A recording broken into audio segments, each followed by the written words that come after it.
dari kisah orang-orang pulang kampung. Ada sensus penduduk yang membuat Yusuf dan Maria harus pulang ke kampung mereka untuk sensus. Berkumpul kembali dengan orang-orang di masa kecil. Dulu halus-halus, sekarang tebal-tebal. Dulu tipis-tipis, sekarang berlipat-lipat, kan begitu. Dan itu ada di kita semua. Kisah Natal dimulai dari kisah orang pulang kampung. Berjumpa kembali dengan saudara-saudara, dengan keluarga, menimba spiritualitas bersama. Dan itu membuat kita mengingat kenangan masa lalu. Di waktu kecil, waktu masih di Pemala, lagu yang sangat indah, jauh di dusun. Ada ingat itu lagu? Nah, pulang baru menyanyi lah, kan kita dengar khotbah dulu. Kedua, walaupun hujan tapi banyak orang tua datang. Bahkan kita semua mau datang untuk perjumpaan ini. Hujan mengajarkan kepada kita 3 hal. 1, hujan mengajarkan kepada kita supaya duduk semakin rapat. Supaya apa? Duduk semakin rapat. Kalau tidak ada hujan, anak masing-masing di sekitarnya. Tapi kalau mulai hujan, makin rapat, makin rapat, makin rapat. Kisah hari ini mengajarkan kepada kita, mari kita duduk rapat-rapat, membangun semangat bersama, susah-susah sama-sama, senang-senang sama-sama. Karena kita pernah rasa di kampung begitu. 3, ada pepatah dulu di kampung, bukan pepatah, teka-teki. Teka-teki dulu di kampung bilang begini, jatuh di bawah, cari di atas. Apakah itu?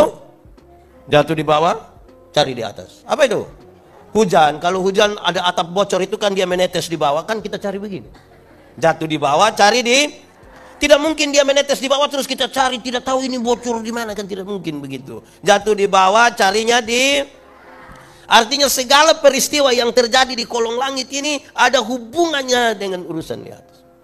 Segala sesuatu yang terjadi di sini jangan pisahkan dia dengan di atas, dan cari jawaban juga dari atas. Apalagi kisah Natal. Kisah Natal itu saudara-saudara, kalau kita mau cari jawaban di kolong langit ini tidak akan dapat, bahkan lebih pusing. Bagaimana seorang perempuan perawan bisa mengandung dan melahirkan? Kalau cari jawaban di bawah kita repot sekali. Jawabannya dari atas. Karena itu yang merayakan Natal adalah orang-orang yang beriman, yang bisa memahami bagaimana peristiwa itu terjadi. Jatuh di bawah, cari di. Saudara-saudara, sebelum kita masuk pada teks dan tema, saya ingin sampaikan lagi, saudara-saudara, bahwa Natal itu secara kasat mata, secara jasmani, enak untuk ditonton. Natal itu enak untuk ditonton. Kisah malam Natal itu ada 2 kisah yang enak ditonton. 1, ada bintang berekor. Saudara jalan malam-malam, tiba-tiba ada bintang besar, ada bintang berekor. Masa tidak ada yang mau lihat? Kalau sudah ada handphone dulu kan pasti kita bikin story baru bilang bintang berekor. Enak untuk ditonton. Ada malaikat menyanyi di padang belantara. Enak untuk ditonton. Tapi saya mau bilang pada saudara, Natal bukan tontonan. Natal itu tuntunan. Siapa yang merayakan Natal harus dituntun untuk berjumpa dengan Kristus bayi Natal. Kalau orang merayakan Natal tapi tidak dituntun berjumpa dengan Kristus bayi Natal, dia hanya bikin perayaan tontonan. Dan teman-teman yang kerja sebagai event organizer lebih hebat buat perayaan tontonan dari kita. Amin. Tapi dia bukan tuntunan biasa. Natal sekaligus adalah sebuah tantangan bagi kita. Dan tantangan kita hari ini adalah kemuliaan bagi Allah. Dan damai sejahtera di. Itu tantangan kita. Menghadirkan damai sejahtera di bumi dan Allah dimuliakan. Itu tantangan kita. Sekarang boleh jawab jujur. Surga lebih baik atau dunia lebih baik? Surga atau dunia? Yakin surga lebih baik? Aman? Amin? Surga lebih baik dari dunia? Kalau begitu siapa mau pergi sekarang? Ada yang mau pergi sekarang? Saudara mau tinggal di tempat baik atau tidak baik ini? Kadang-kadang saya tanya, ibu mau pergi ke surga? Aduh Pak Pendeta jangan dulu. Kenapa? Anak masih kecil-kecil ini. Kalau tidak mereka bilang suami model begitu lagi. Tapi beberapa yang tidak Pak Pendeta, belum waktu Tuhan. Belum waktu Tuhan. Nah, saya belum pergi ke surga yang lebih baik dari dunia ini.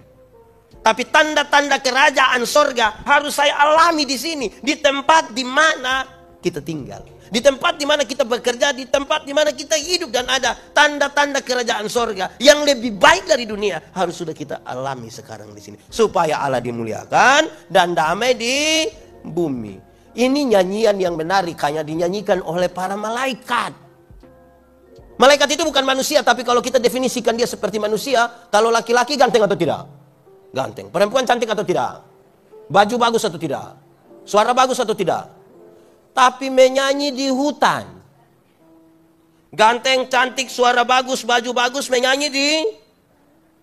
Siapa di antara kita yang suara bagus, baju bagus, mau menyanyi di hutan? Tapi pertanyaannya, kenapa harus dinyanyikan di hutan? Di padang belantara, itu pertanyaan penting.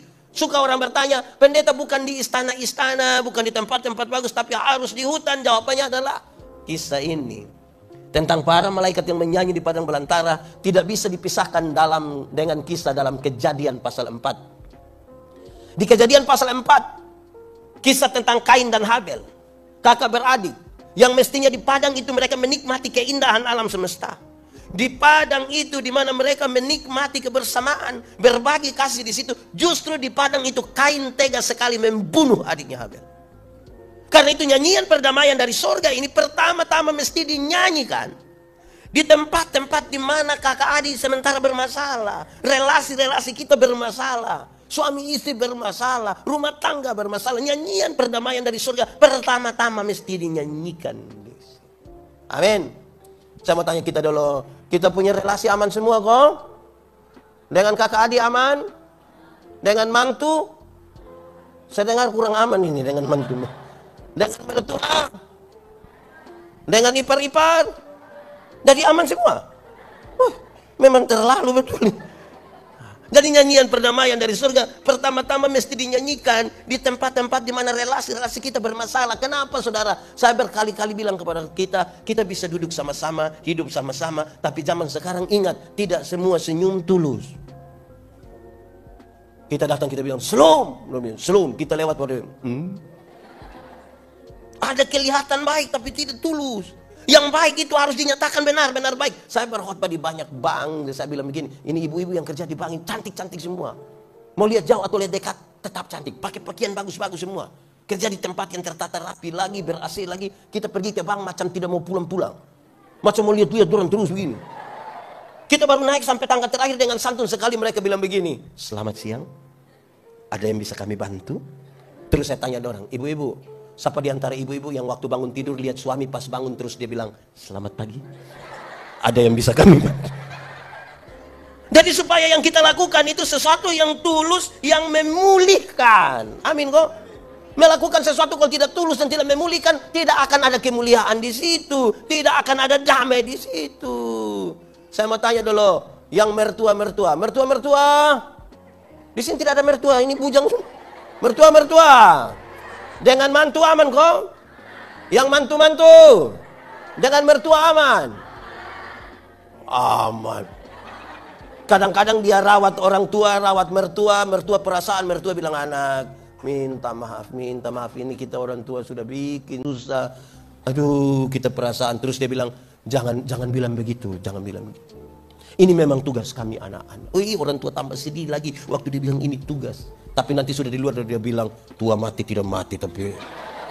Jadi kalau lakukan sesuatu itu tulus. Amin kok? Tulus. Saudara-saudara kita ingat waktu kita di kampung dulu kalau pada waktu Natal apalagi kebersamaan. Ingat sekali saudara bahwa zaman dulu tahun 70, 80. Aduh itu kan belum ada handphone toh. Saya ingat betul kalau kita Natal di kampung itu kami jalan selamat dari satu rumah ke rumah yang lain. Bawa kantong plastik. Mau isi? Oh sama juga kita kalau begitu. Mau isi kue. Saya ingat satu kisah kami pergi dengan teman-teman selamat di satu rumah.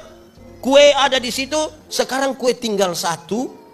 Terus tuan rumah pas keluar. Dia ke belakang. Karena kue tinggal satu, dua orang teman cepat-cepat ambil. Yang satu dapat, yang satu tidak dapat pas tuan rumah datang. Dia punya tangan di piring. Merasa bagaimana langsung bilang, aduh ini piring bunganya bagus sekali. Memang kisah Natal di kampung itu luar biasa. Dan itu kehilangan hari ini kan. Dan kita ingat kalau Natal dulu itu seperti apa. Saudara-saudara, nyanyian ini dinyanyikan pertama-tama di tempat-tempat di mana kasih itu sudah tidak ada. Kasih sudah tidak ada. Mari kita hafal sama-sama. Boleh ikut. Kasih ialah kebaikan. Tidak terpatahkan oleh apapun. Tidak akan berubah menjadi kebencian. Ulang, kasih ialah kebaikan, Tidak terpatahkan oleh apapun. Tidak akan berubah menjadi kebencian. Rujukannya jelas. Karena begitu besar kasih Allah akan dunia ini. Apakah Tuhan Allah mengasihi dunia? Lalu apakah karena Tuhan mengasihi dunia, dunia mengasihi Tuhan Allah? Tidak. Apakah karena dunia tidak mengasihi Tuhan Allah berhenti mengasihi dunia? Apakah kemudian Tuhan membenci dunia? Saudara lihat, kasih tidak terpatahkan. Amin. Ini yang paling bisa konfirmasi. Ini ibu-ibu. Saya mau tanya ibu-ibu dulu. Ibu-ibu, melahirkan itu sakit atau tidak? Terlalu sakit. Mau melahirkan normal atau abnormal, tetap sakit. Sesar itu abnormal kan? Waktu ibu-ibu sakit melahirkan itu, kami suami-suami hanya dari luar baru taruh tangan di kepala bilang, Yesus. Sudah bilang Yesus lebar, dia bayangkan kira-kira ini anak muka ikut siapa yang paling-paling. Wih, sakit itu, sakit melahirkan. Anak-anak punya jam tidur, orang tua punya jam bangun. Orang tua punya jam tidur, anak-anak punya jam. Ada banyak orang tua tidak tidur karena anak-anak mereka. Jam 3 subuh juga masih ada orang tua goyang-goyang depo anak. Betul. Sudah tidak tidur lagi, sempoyongan lagi jam 3. Seringkali ibu-ibu dipaksa lagi menjadi penyanyi. Makanya ibu-ibu punya lagu itu seringkali susah untuk dipertanggungjawabkan. Kalau tidak bobo digigit. Padahal justru kalau anak bobo itu baru nyamuk gigit. Kalau anak lari-lari nyamuk mana gigit di? Kasih tahu kita pun anak-anak dong yang sudah lahir di zaman modern ini. Kasih tahu dorang dulu. Dulu mereka tidak tahu bicara. Atau siapa punya anak yang lahir langsung menyanyi. Tidak tahu bicara. Orang tua ajar mereka bicara satu-satu suku kata. Ma. Pa. Ketika mereka SMP, SMA, sudah remaja, sudah lancar bicara, ada suka bicara dengan orang tua. Mereka lebih suka bicara dengan. Pertanyaan terakhir, kita sudah setengah mati ajar mereka bicara, sudah lancar bicara, mereka bicara dengan orang lain. Pertanyaan terakhir, siapa suruh kasih mereka makan? Kenapa kasih mereka makan? Kasih tidak terpatahkan. Sehingga satu orang tidak boleh mengatakan, Romo, saya terlalu menghargai Romo. Tapi waktu lihat Romo punya sifat asli begini, maaf saja. Maaf. Itu bukan kasih. Egois. Kalau kamu hanya bisa berbuat baik kepada orang yang berbuat baik kepadamu, apakah jasamu? Karena orang berdosa pun melakukan hal yang sama. Anak-anak itu kan tidak tahu jalan dulu. Orang tua susah-susah ajar mereka jalan. Pegang di tangan baru bilang, ta. Sekarang mereka sudah besar. Sudah bisa jalan sendiri. Sudah punya teman. Ada suka berjalan dengan orang tua. Mereka hanya suka jalan dengan. Pertanyaannya, kenapa beli kasih mereka handphone? Kasih tidak terpatahkan. Kasih tidak terpatahkan. Kirim mereka pergi ke Surabaya sekolah. Ada telepon. Rata-rata mereka telepon pada waktu. Oh, tahu juga. Yang mereka telepon pas uang habis itu tahu. Ada kirim. Kenapa kirim? Pagi-pagi buta mama punya handphone sudah bunyi. Tining. Ini mama angkat. Halo, shalom mama. Bagaimana? Mama ada baik-baik kah? Iya, kenapa? Tadi malam saya mimpi mama. Pas dia bilang tadi malam saya mimpi mama, mama langsung bilang kakak mau berapa bilang bilang sudah pagi-pagi buta. Orang tua selalu bilang, anak, asal kamu mau sekolah tinggi, biar kami orang tua ikat perut, tidak apa-apa. Pernah dengar itu kalimat? Orang tua kalau sampai bilang ikat perut itu bukan berarti mereka mau pakai staget. Tapi mereka utang untuk anak-anak mereka. Asal anak-anak mereka sukses. Saudara tahu, mari kita ingat baik-baik. Orang tua dulu melahirkan kita. Tidak pernah titip kita di mana-mana. Amin kok. Tapi ketika kita 5 orang, 6 orang sudah sukses, dorang bisa sepakat titip orang tua di panti jompo. Saya mau kasih tahu saudara yang sudah titip dan rencana titip, batalkan. Karena hari ini kita titip dorang, besok-besok anak-anak titip kembali kita. Apa yang kamu tidak mau orang perbuat kepadamu, jangan perbuat atas mereka. Saudara, orang tua itu menarik sekali. Kenapa? Ketika anak-anak kita lahir dulu, pilek Orang tua pernah pakai tisu? Pakai apa? Pakai apa? Betul atau tidak? Waktu buang air besar, orang tua pernah pakai alas tangan. Sekarang anak 5 orang yang sudah sukses, orang tua di Pemala ada sakit, anak-anak urus. Yang sukses 5 orang sepakat kumpul uang, ambil orang dari kampung, urus dia punya orang tua. Ada sering-sering telepon. Kenapa lihat saya? Orang tua masih hidup, orang tidak telepon. Orang tua pas mati baru telepon berulang-ulang. Jangan kubur dulu sebelum saya sampai. Mau kasih takut siapa? Kayak gaya saja itu. Urus dulu. Orang tua melahirkan kita banyak-banyak. Saudara tahu? Mereka dulu punya kamar 1, 2, kita 4, 5 orang taruh semua di satu kamar. Malam-malam mereka cek-cek itu. Sekarang mereka buka kamar itu, tidak ada anak lagi. Tinggal dia punya foto. Pendeta datang tanya, ini siapa? Yang ini siapa? Oh, ini saya punya anak. Dia tinggal di Makassar. Tidak pernah datang yang ini. Tidak pernah.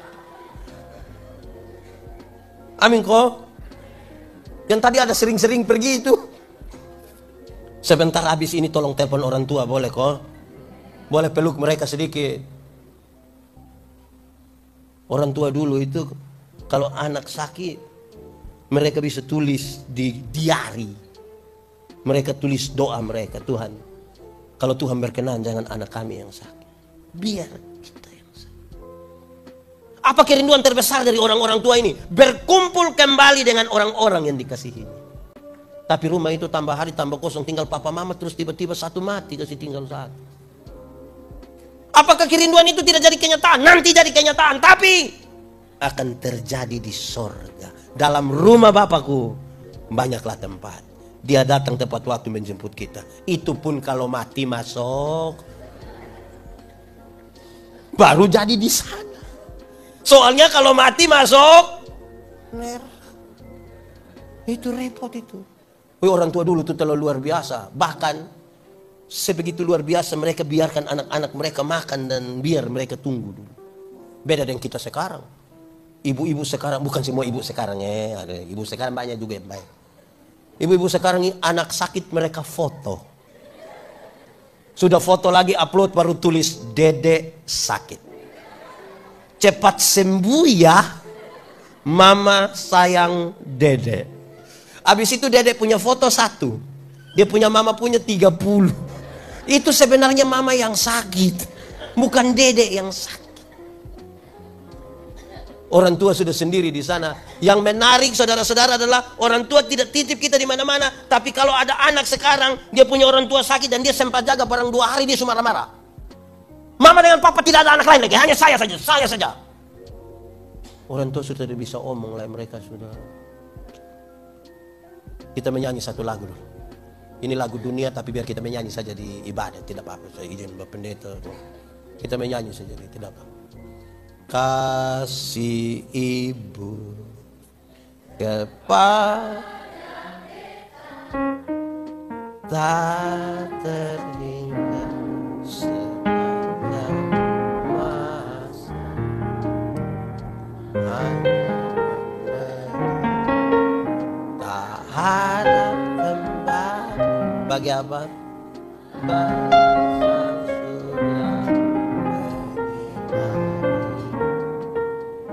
Coba kita menyanyi ulang ini lagu sambil bayangkan anak mantu punya muka.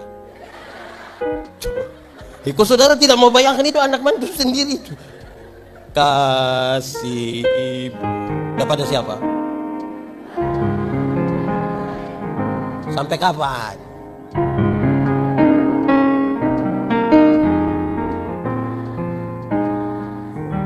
Hanya apa? Harap kembali atau tidak? Seperti apa?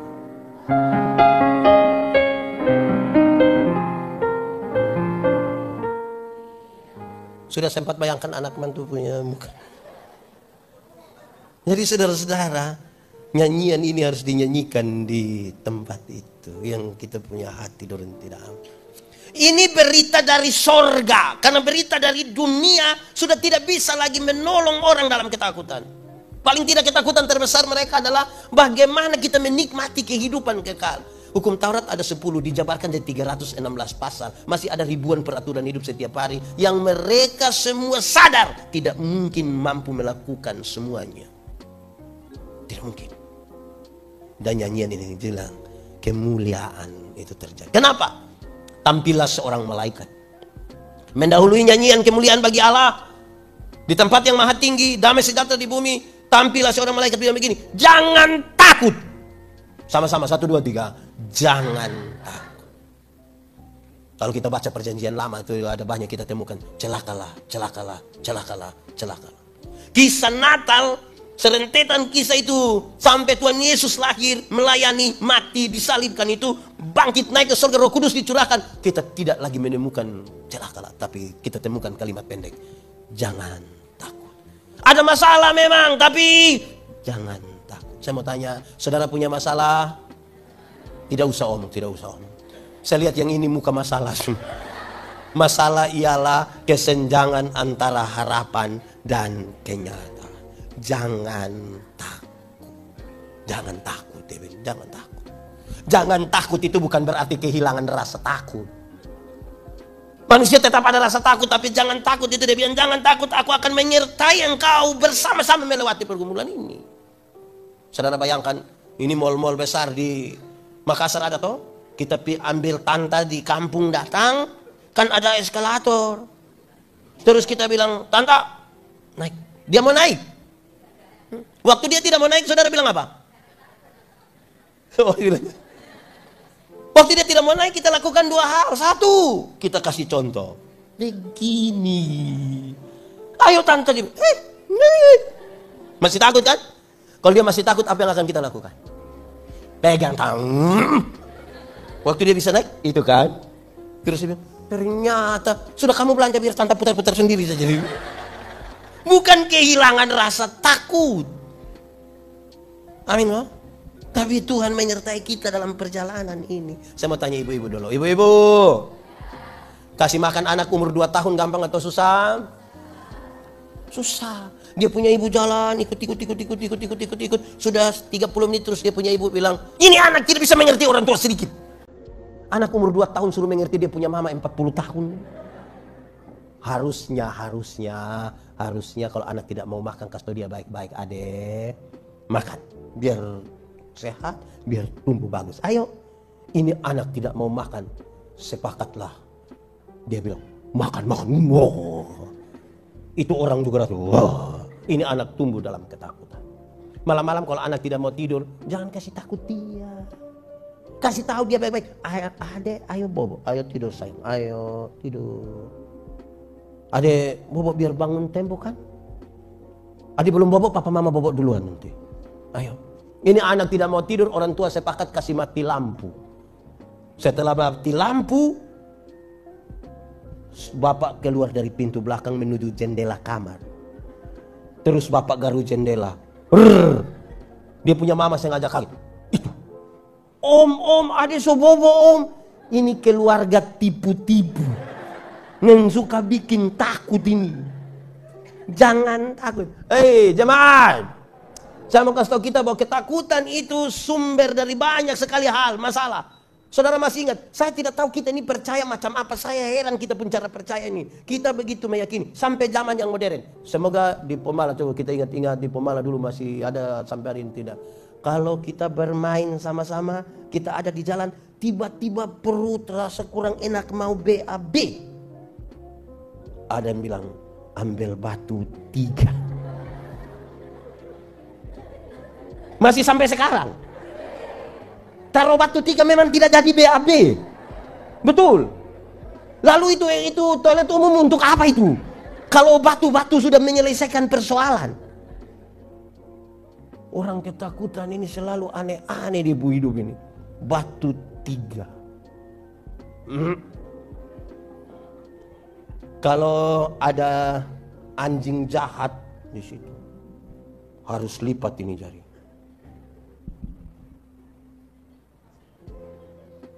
Sempat alami itu juga.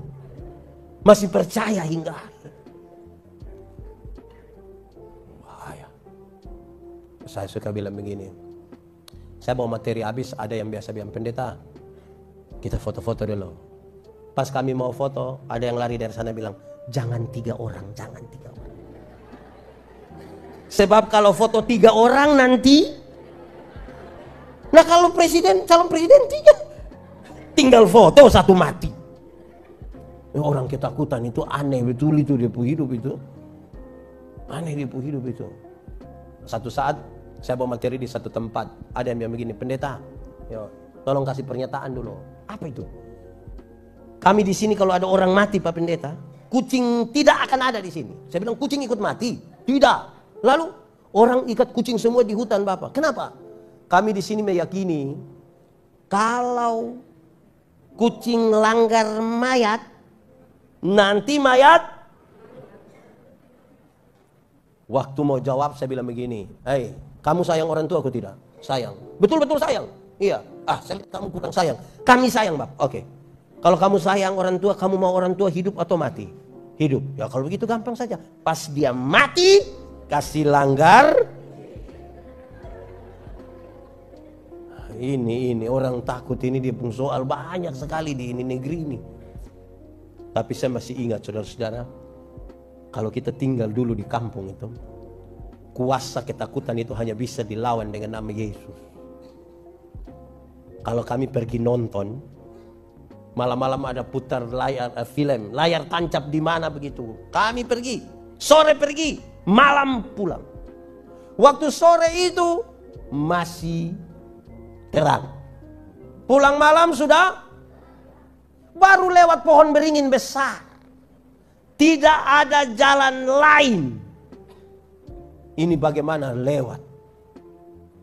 Saya kalau lewat dan anak-anak sebangsa saya, kalau lewat kami hanya cukup melakukan satu hal, yaitu menyanyi. Lagunya jelas. Tahu juga dia pun lagu jelas. Dalam nama Yesus, dalam nama Yesus. Lagu kedua kurang lebih sama deh itu. Yesus itulah satu-satunya penolongku yang kira-kira begitu. Jadi dalam ketakutan nama Yesus itu memberikan kekuatan bagi kita untuk menyelesaikan itu ketakutan. Supaya damai di bumi, kemuliaan bagi Allah. Tambah lagi saudara. Saudara-saudara, gembala-gembala. Siapakah gembala-gembala? Ini nyanyian ditujukan kepada manusia, tapi pertama di gembala-gembala. Siapa gembala-gembala? Gembala-gembala menurut catatan teks mereka itu adalah orang yang menjaga kawanan ternak pada waktu malam. Kalau malam mereka jaga, ada kemungkinan siang-siang tidur, tidak ada urusan pergi-pergi ke bait Allah. Mereka jadi orang yang jarang ibadah. Mereka cenderung akan berkelahi karena soal lahan. Satu suka menipu yang lain. Masyarakat setempat memberi stigma bahwa gembala-gembala adalah kelompok orang yang tidak bisa dipercaya. Sekarang berita yang luar biasa dari sorga disampaikan kepada orang yang menurut masyarakat mereka tidak bisa dipercaya. Ini repot ini. Karena orang yang tidak bisa dipercaya datang sampaikan kepada kita satu hal, saudara bisa percaya.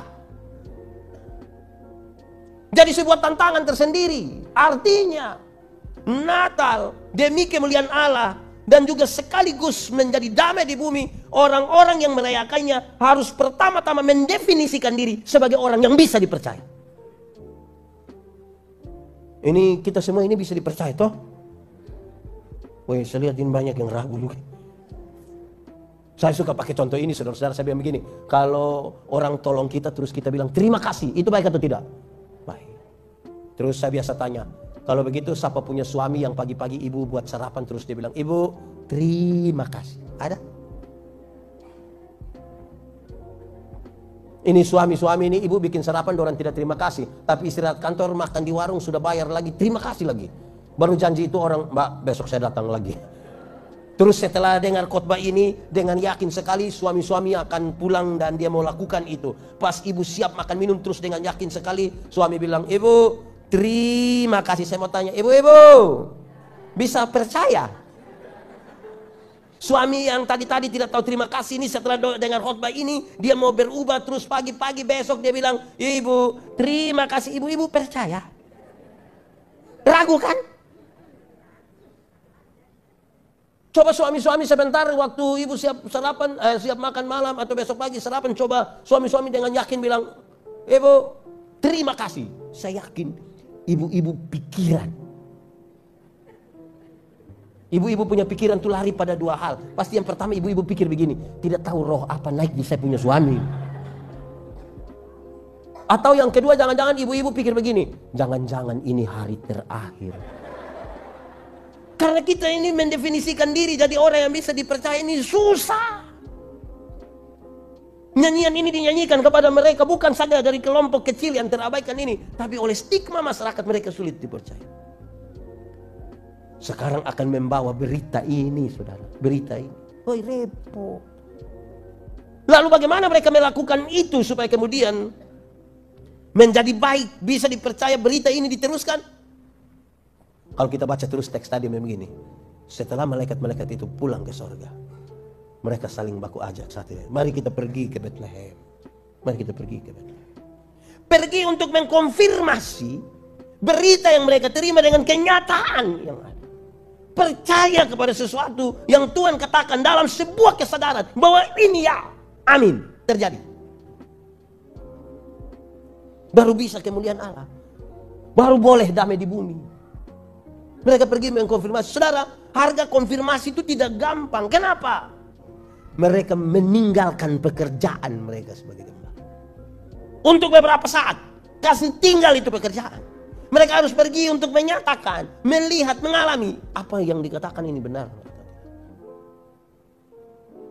Meninggalkan. Nah sekarang. Saudara. Saya suka menggoda orang dengan pertanyaan ini. Natal. Kabar baik atau kabar buruk? Kabar baik atau kabar buruk? Yakin? Aman? Oke. Maria waktu itu belum menikah kan? Berita datang kasih tahu, Maria, engkau akan mengandung dan melahirkan seorang anak. Coba cari satu perempuan yang belum menikah terus kasih tahu dia, Nona, engkau akan hamil sebelum nikah. Aman? Ini waktu itu mereka baru bertunangan. Bertunangan itu yang laki-laki sudah datang dengan keluarganya, ketemu dengan perempuan, sudah sepakat, laki-laki pulang kembali ke tempatnya, mempersiapkan segala sesuatu biasanya 1 tahun, baru dia datang jemput mempelai perempuan. Biasanya pada waktu malam dan tidak dikasih tahu tanggal berapa. Sepanjang masa penantian ini, mempelai perempuan tidak boleh melakukan satu pun kesalahan kecil. Justru dalam kondisi penantian itu, Maria hamil. Aman?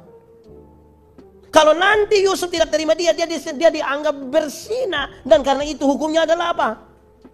Dilempar sampai mati. Aman? Ini dia harus bersiap-siap. Ada lagu dulu bilang, makanya ada lagu ini berdasarkan pembacaan Alkitab di Matius, dia kasih tahu, hendaklah engkau jaga-jaga. Tahu lagu itu atau tidak?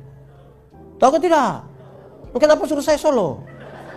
Coba kita menyanyi sambil tepuk tangan sama-sama 3, 4. Hendaklah engkau jaga-jagalah, sedia lampu dengan minyaknya, karena dengan sekejap kedengaranlah gegap mempelai laki-laki dan ini sudah repot ini. Oke, Yusuf sekarang terima setelah mimpi itu. Maka keluarlah pasangan muda ini, Yusuf dan Maria, dari Nazaret pergi ke Bethlehem. Kira-kira 100 km. Saya mau tanya ibu-ibu, kalau Hamir Besal baru jalan 100 km, coba sebutkan 100 km dari Makassar ini ke mana? 100 km. Gimana? Pare-pare. Ibu-ibu hamil besar baru jalan 100 km aman? Woi, kok tadi bilang kabar baik? Perjalanan itu adalah perjalanan yang mesti cepat-cepat. Kenapa cepat-cepat? Hamil besar jangan sampai melahirkan di jalan, tapi kalau didaftarkan diri mereka sebelum Maria melahirkan hanya 2 orang, Yusuf dan Tapi kalau Yesus lahir baru mereka mendaftarkan diri, maka daftarnya 3 orang. Tambah bayar pajak. Aman? Ini wajib pajak semua aman? Jangankan pajak, urusan dengan koperasi kita pusing. Saya mau tanya dulu. Dulu ada Innova, Trek, Grab. Lalu perjalanan 100 km itu mereka pakai apa? Unta. Unta itu ada soknya. Coba ibu-ibu yang hamil besar naik unta keledaian, dia jalan tergoyang-tergoyang sambil gantung kaki, aman? Yusuf kerja sebagai apa?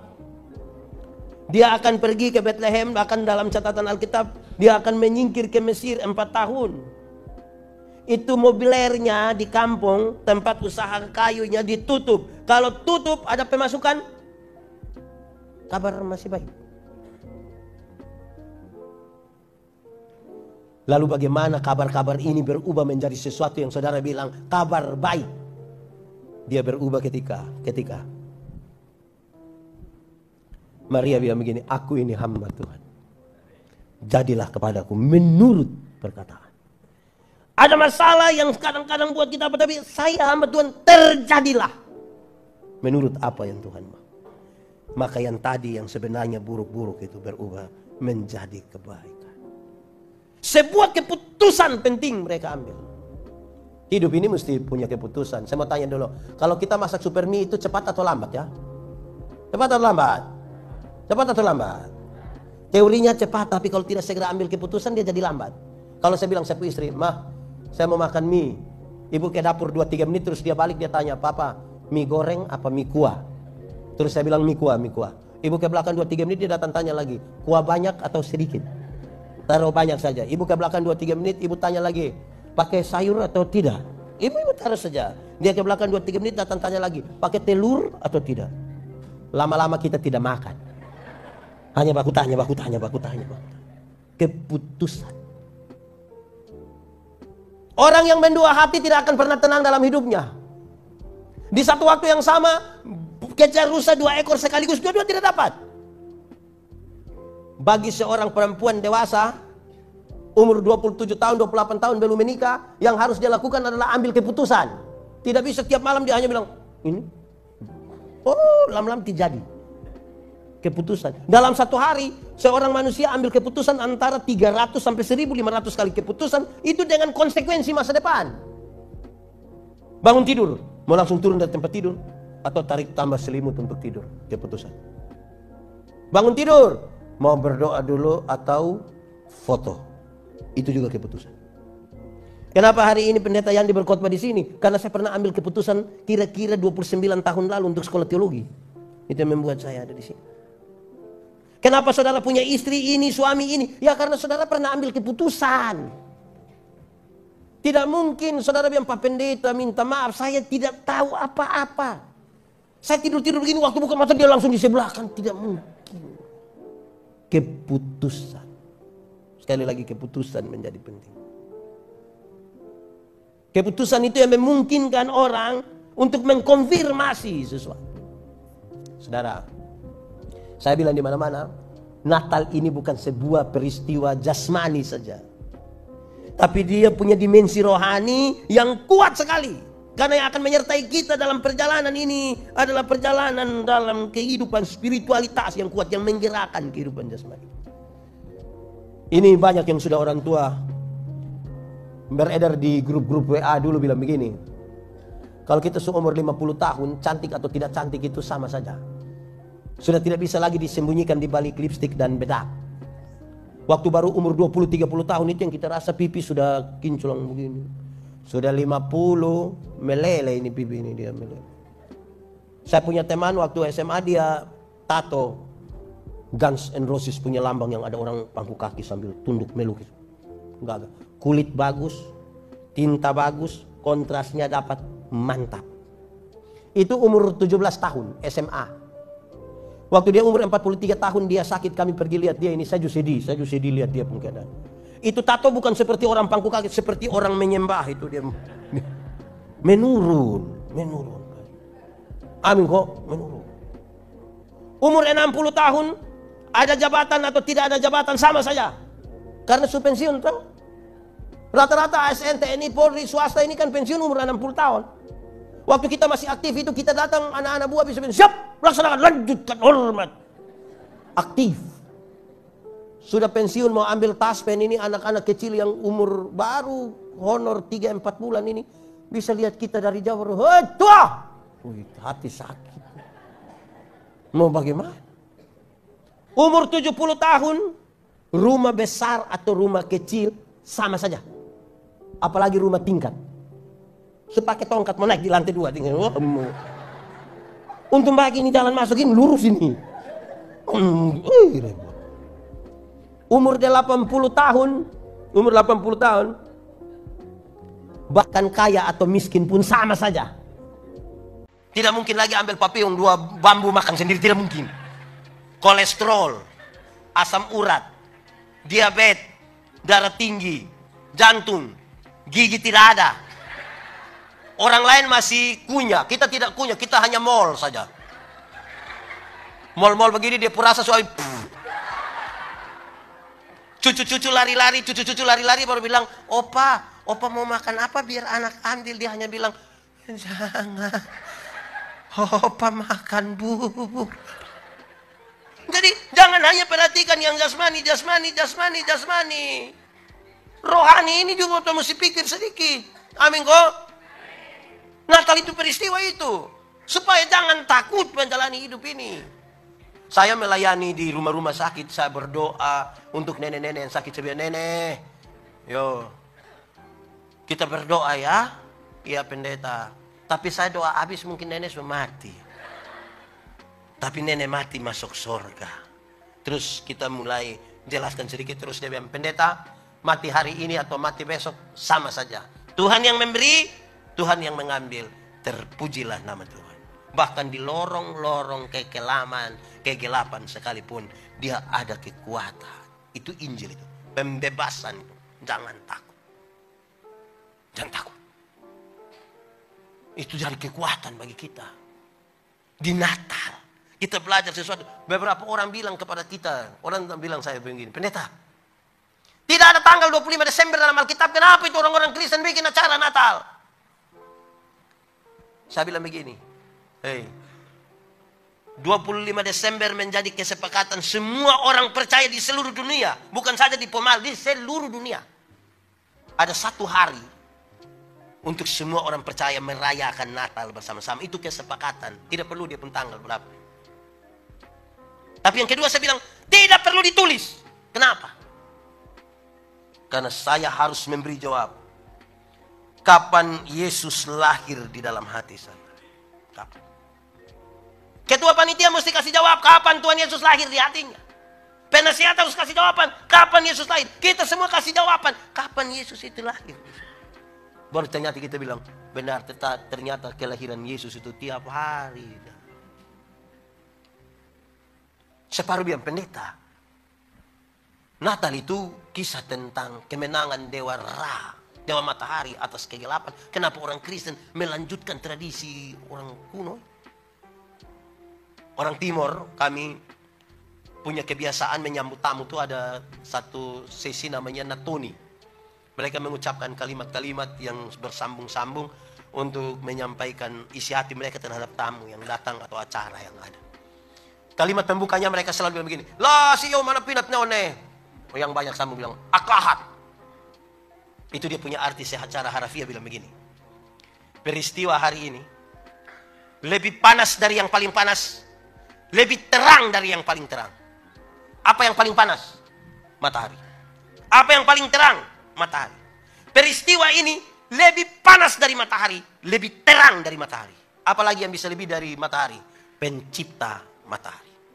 Jadi ketika Alkitab berkata terang yang sesungguhnya sudah datang di dunia, dia tidak bicara tentang matahari. Matahari, bulan dan bintang-bintang akan berlalu. Tapi pencipta matahari dalam kasih yang besar tidak akan berlalu. Terang yang sesungguhnya sudah datang di dalam dunia supaya apa?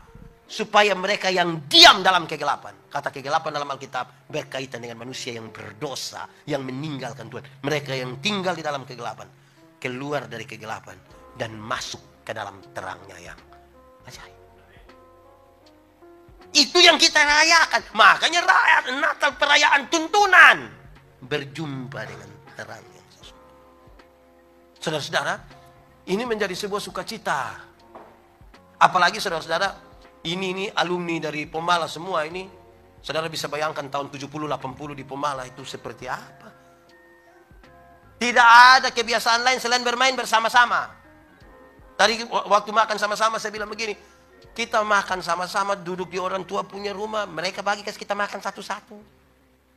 Televisi juga tidak ada, hanya satu rumah yang ada televisi, hitam putih lagi, pakai aki lagi, nonton sama-sama di situ.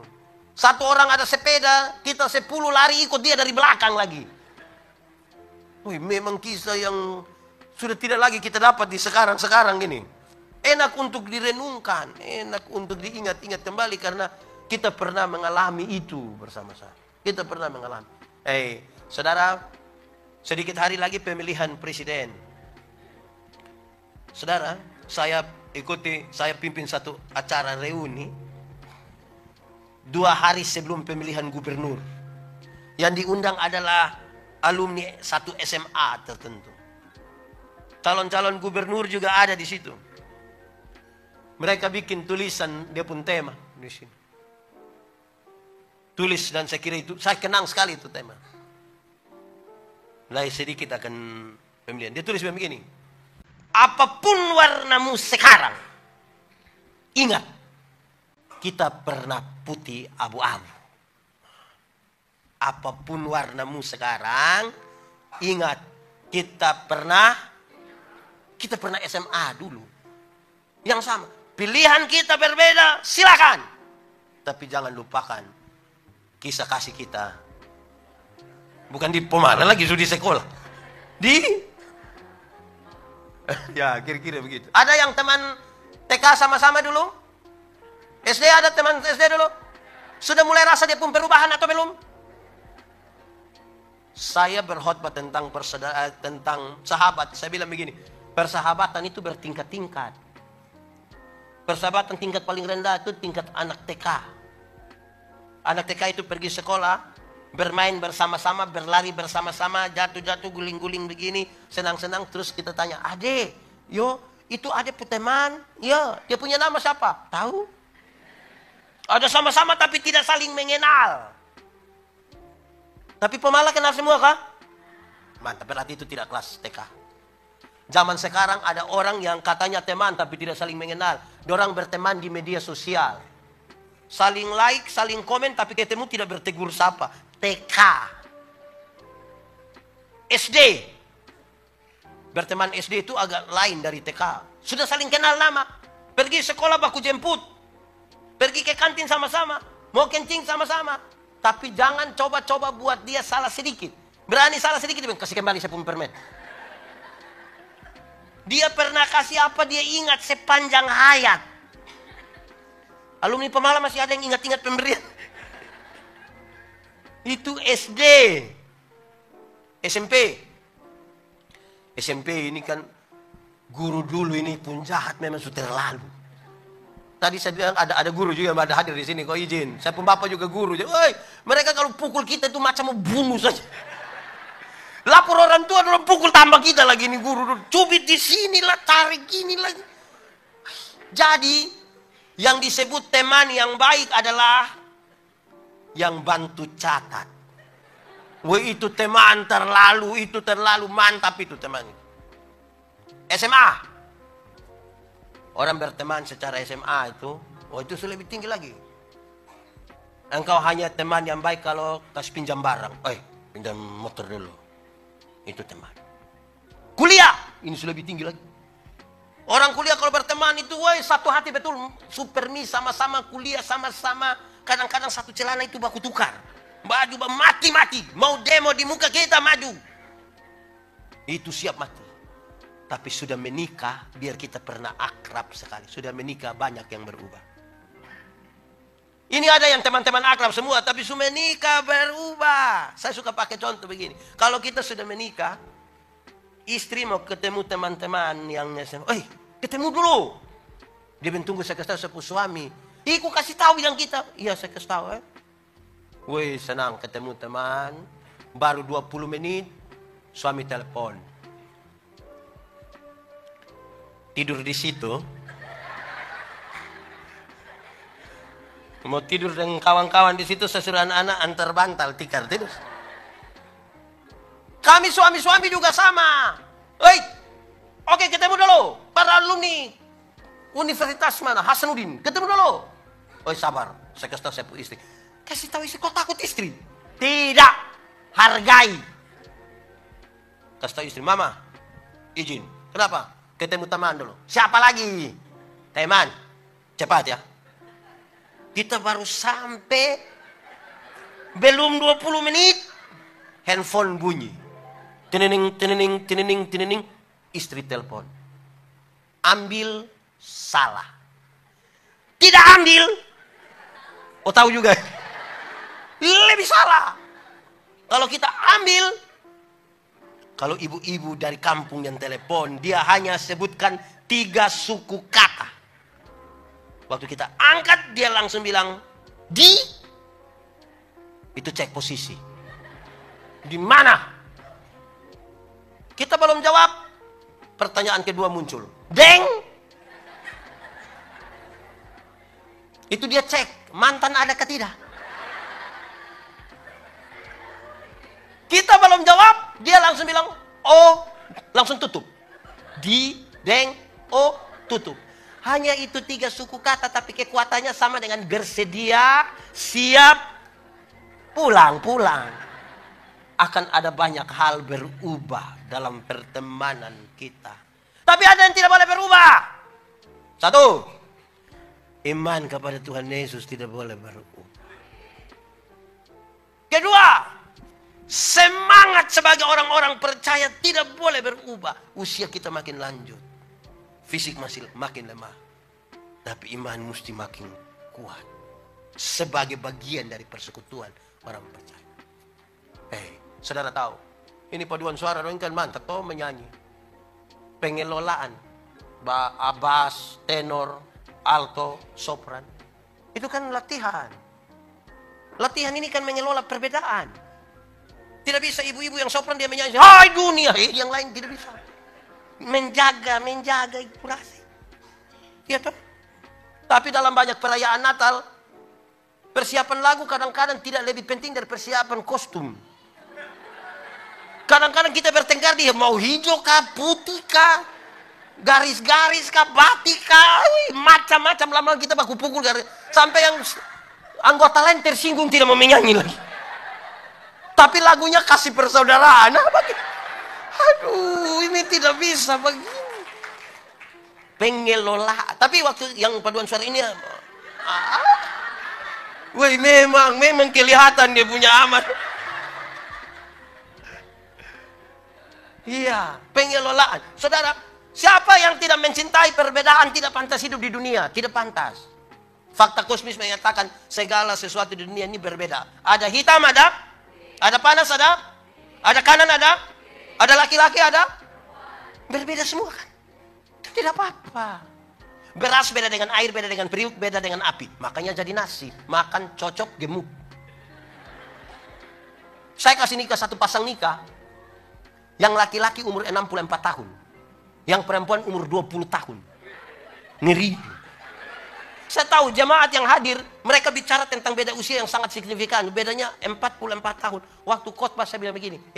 Dalam sebuah pernikahan, beda usia tidak penting. Yang lebih penting adalah mereka berdua harus beda jenis kelamin. Iya toh? Untuk apa sama-sama umur 30 tapi laki-laki semua? Pakai bahasa Kupang nanti bilang, dorang bakorek-bakorek saya di situ. Jadi biarkan ada perbedaan. Amin kok? Saya Timur, ada Toraja, ada yang Batak, ada yang Jawa, tapi kita satu. Tidak ada upaya untuk saling menghilangkan. Saya selalu bilang, Mengelola perbedaan itu harus seperti makan kolak. Tahu kolak? Pernah makan kolak? Kolak terdiri dari apa coba? Pisang, ubi, santan, gula. Sudah jadi dia punya nama? Kolak. Waktu sudah jadi kolak, makan dia punya pisang. Masih rasa pisang atau tidak? Masih. Tapi ada cita rasa baru yang ditambahkan sebagai bagian dari sebuah kebersamaan. Bisa berkumpul sama-sama di satu panci atau periuk kan? Dalam perbedaan. Atau siapa di antara kita yang dia mau makan kolak, dia makan pisang di sana. Pindah makan ubi di sana. Pindah lagi minum santan di sana. Baru terakhir duduk di atas periuk di sini kan tidak. Sama-sama. Jangan kelola perbedaan seperti minum kopi. Tahu kopi? Pernah minum kopi? Kopi terdiri dari apa? Kopi, gula, sudah jadi dia penama. Lalu yang lain punya nama. Kopi terlalu egois. Kita semua tapi nama dia. Kita semua nama dia. Kita semua nama dia. Aduh. Saudara tahu tembok? Pernah lihat tembok? Tembok terdiri dari apa? Semen, pasir, air, batu. Waktu sudah jadi, pasir itu kelihatan atau tidak? Kalau dia tidak kelihatan, kita sepakat, kita garuk saja itu pasir kasih hilang. Dalam sebuah perbedaan, saudara mungkin dalam sebuah kebersamaan, saudara mungkin tidak kelihatan. Tapi bukan berarti saudara tidak penting dalam hidup. Dalam sebuah kebersamaan, saudara mungkin kelihatan karena badan besar. Tapi bukan berarti orang lain tidak penting dalam kebersamaan. Kita semua ini penting. Mau susah-susah sama-sama, senang kita senang. Karena kita sama-sama dari Antam. Selesai di situ. Saudara lihat, kalau hari ini ada orang-orang tua ini, orang-orang tua, kita minta mereka untuk bercerita sedikit tentang pengalaman, bagaimana mereka sudah ada di Makassar, bagaimana mereka sukses dan lain sebagainya. Cerita itu hanyalah sebuah kisah tentang sebuah proses dalam penyertaan. Proses. Orang kalau tidak berproses tidak akan mengkonfirmasi apa-apa dari yang Tuhan siapkan menuju masa depan. Proses. Dulu ada satu binatang, dia pun nama ayam. Sekarang juga ada. Ayam dulu itu kita bisa bedakan dia atas ayam jantan dan ayam betina. Tapi tiba-tiba muncul ayam potong. Akhirnya itu ayam tadi yang hanya ayam berubah menjadi ayam kampung. Karena sudah ada ayam potong. Ini buat kita pusing. Apakah ini ayam kampung yang dipotong atau ayam potong yang di kampung? Kita juga jadi pusing dengan ini ayam ini. Tapi perbedaannya jelas. Ayam kampung itu, saudara ada yang punya ayam kampung di rumah? Yang 2 ekor ada? Ada kok tidak? 5 ekor? Kasih 1 dulu. Ayam kampung itu kita pelihara dia lama. 1 tahun. Dia tetap masih kecil juga. Tidak besar-besar. Tapi dia punya daging enak kok tidak? Kalau dia betina bertelur atau tidak? Kalau kita jual mahal kok tidak? Karena ini ayam mengerti proses. Beda dengan ayam potong kan? Ayam potong itu kita boleh pelihara dia 1 bulan, dia punya mata sudah besar begini. Itu kalau lihat pakai kaca pembesar. Kalau lihat langsung juga dia punya mata. Tapi ini ayam kalau motor itu digas-gas di samping kandang, besok itu ayam mati. Karena tidak mengerti proses. Proses. Saudara tahu, proses itu yang mengubah sesuatu. Tuhan memberi makan pada burung pipit, tapi tidak melemparkan gandum ke dalam sangkar. Itu burung mesti keluar dari sangkar, mencari di mana-mana dengan resiko kena. Siapa di antara kita yang dulu di Pemalas suka video itu? Ada resiko. Tuhan mau kita berproses mengkonfirmasi sesuatu. Amin kok? Saya mau tanya kita, tolong jawab. Ora et labora apa artinya? Apa? Oh, itu dia penilai hanya 75. Yang 100 itu ora et labora artinya berdoa dan bekerja keras. Ora et labora artinya berdoa dan kerja keras. Jangan balik doanya yang keras-keras sampai kehilangan tenaga. Mau kerja bagaimana? Doa dan kerja keras. Saya akan akhiri khotbah ini dengan sebuah riset yang menolong kita untuk memahami ternyata memang hidup ini begitu saja. Riset yang begini. Kalau orang hidup 70 tahun, waktu yang dipakai untuk tidur itu kira-kira 23 tahun sampai 30 tahun. Hanya tidur saja. Apalagi tambah tua. Itu mau tidur jam 9 malam. 23 sampai 30 tahun. Ini tidak termasuk yang bangun terlambat. Ini juga tidak termasuk pendeta khotbah dia tidur. Itu tidak 36. Tidur berapa tahun? 23 sampai kerja. Kalau orang hidup 70 tahun waktu yang dipakai untuk bekerja, kerja profesional hitungan 7-8 jam per hari, 7-8 jam per hari. Kalau dia hidup 70 tahun dia kerja kira-kira 16 tahun. Itu hanya bekerja. Ini termasuk yang kerja pemalas-pemalas itu sampai pensiun. Nonton. Pernah nonton? Orang hidup 70 tahun waktu yang dipakai untuk menonton kira-kira 8 tahun. Ikatan Cinta. Suara Hati Istri. Film Korea 8 tahun. Ini tidak termasuk yang nonton sendiri-sendiri. 8 tahun. Jalan-jalan. Kalau orang hidup 70 tahun waktu yang dipakai untuk jalan-jalan itu kira-kira 6 tahun. Berapa tahun? 6 tahun. Surabaya, Jakarta, Singapura, Malaysia, Pemala, 6 tahun. Yang belum jalan-jalan tidak usah ragu. Ada waktu 6 tahun untuk jalan-jalan. Biaya sendiri. Makan.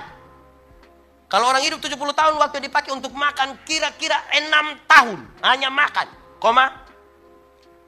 Bagi yang makan normal.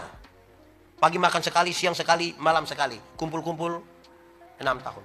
Tapi yang satu kali makan tambah 3 kali. Itu tidak mungkin 6 tahun. 12 tahun mangkali dia. Santai. Orang hidup 70 tahun waktu untuk bersantai-santai tidak mau diganggu itu kira-kira 4 tahun setengah. Santai-santai dia tidak mau diganggu. Sudah saya mau sakit. Orang kalau hidup 70 tahun waktu tidak mungkin ada yang pendeta saya begini-begini tidak pernah sakit. Omong kosong. Minimal pilek. Pilek sekarang bukan minimal, maksimal. Dulu kalau kita sama-sama ada yang bersin, semua langsung bilang selamat. Waktu COVID duduk sama-sama tidak tiba satu yang surep itu.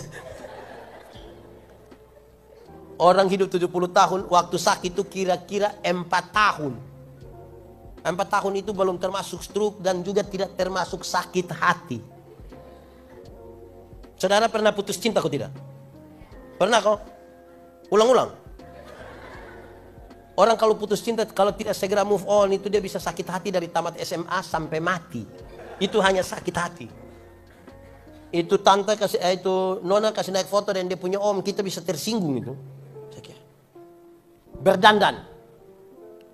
Orang kalau hidup 70 tahun, waktu yang dipakai untuk berdandan itu kira-kira 2 tahun. Berdandan 2 tahun. Ini yang biasa kita bertengkar di rumah ini. Mama mandi terlalu lama. Keluar datang sederhana saja. Tapi mandi 2 tahun. Terakhir, ibadah. Orang hidup 70 tahun waktu yang dipakai untuk ibadah. Kira-kira 6 bulan. Bagi yang rajin. Itu yang Senin ibadah, Selasa ibadah, sampai Minggu ibadah, kumpul-kumpul 1 jam, 1 jam setengah. Kalau hidup 70 tahun kita ibadah kira-kira 6 bulan. Lalu bagaimana yang 1 tahun dia gereja 2 kali? Itu tidak mungkin sampai 6 bulan, 6 jam. Memang ada orang itu yang 1 tahun dia gereja hanya 2 kali. Waktu Natal dan Paskah. Makanya dia disebut jemaat napas. Natal dan karena Natal 1 kali, Paskah 1 kali, singkatan tambah panjang. Napas 1-1. Kalau mulai napas 1-1 itu tiba-tiba ingat sembahyang. Ada orang yang seumur hidup dia ikut ibadah mungkin 5-6 kali saja. Pertama waktu anak baptis. Kedua waktu anak sidi. Ketiga waktu anak nikah. Dan mungkin yang keempat itu waktu pemakaman dia. Waktu pas pemakaman dia mau di mana lagi dia? Ada di situ. Wah, bagaimana? Saudara-saudara, cara mati itu tidak penting. Yang paling penting itu cara hidup. Yang aneh dari kita ini mati yang kita perhatikan, hidup kita kurang perhatikan. Ada masih banyak orang Kristen, orang tua mati baru dia isi Alkitab di dalam peti. Nah, selama hidup Bapak tidak pernah membaca. So mati baru dia baca. Orang tua punya rumah miring-miring, tidak perhatikan. Pas mati, dia punya kuburan pakai keramik. Gambar Tuhan Yesus. Baru tulis Immanuel. Immanuel apa yang... Orang tua masih hidup itu beli dia jas. Pakai jas. Ini dia masih hidup. Kita kasih tinggal dia pakai yuken. Mati kita kasih pakai jas. Orang tua masih hidup itu beli kasih dia sepatu. Pakai. Ini orang tua hidup kita kasih tinggal dia jalan. Tidak ada alas kaki. Sampai dia punya jari dong terbuka begini. Pas dia mati kita beli sepatu. Tidak tawar lagi, langsung beli. Nah, sepatu mana mau masuk di kaki yang begini tuh? Sepatu mana masuk di kaki begini? Akhirnya orang tidak bisa taruh sepatu, sandar. Ada harga lagi di sini. Yang sepatu masih begini, orang tidak beli. Suposisi sepatu begini, baru orang beli. Memangnya mau naik begini, naik. Nah, hidup ini yang kita saling perhatikan. Jadi, yang ada masalah dengan mertua dengan anak mantu, damai sudah. Karena sedikit lagi. Sedikit kenapa? Damai sudah. Ini hidup bertengkar, bakal lain tidak pernah damai-damai. Pas mati, dia sengaja lihat orang banyak. Suruh dia diam, itu pencitraan itu. Yang hidup ini, lihat kalau kurang enak di mana, lihat sudah kok. Kadang-kadang kita ini apa ya? Ibu-ibu, apalagi ibu-ibu banyak begini. Dulu kita berpisah lama dari Pemala baru ketemu ini kan, kita suka tanya, anak berapa tinggal di... Aduh, kenapa ya? Itu kadang-kadang itu pertanyaan itu hanya untuk membanding-bandingkan. Tidak tulus. So anak berapa? Yang bungsu sudah bisa bicara? Belum. Itu anak kurang gizi mungkin. Aduh jangan begitu. Janganlah. Kita duduk sama apalagi acara begini nih. Ibu-ibu banyak lagi. Ibu-ibu mohon maaf ini. Kalau ibu-ibu banyak begini ini. Tiba-tiba ada ibu-ibu satu masuk.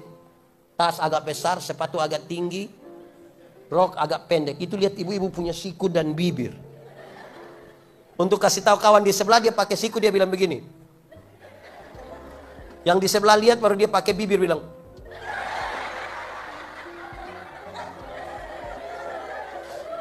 Ada juga di Pemala ya. Kadang-kadang 3. 1, 2. Kacau sudah ini. Apa PKKO.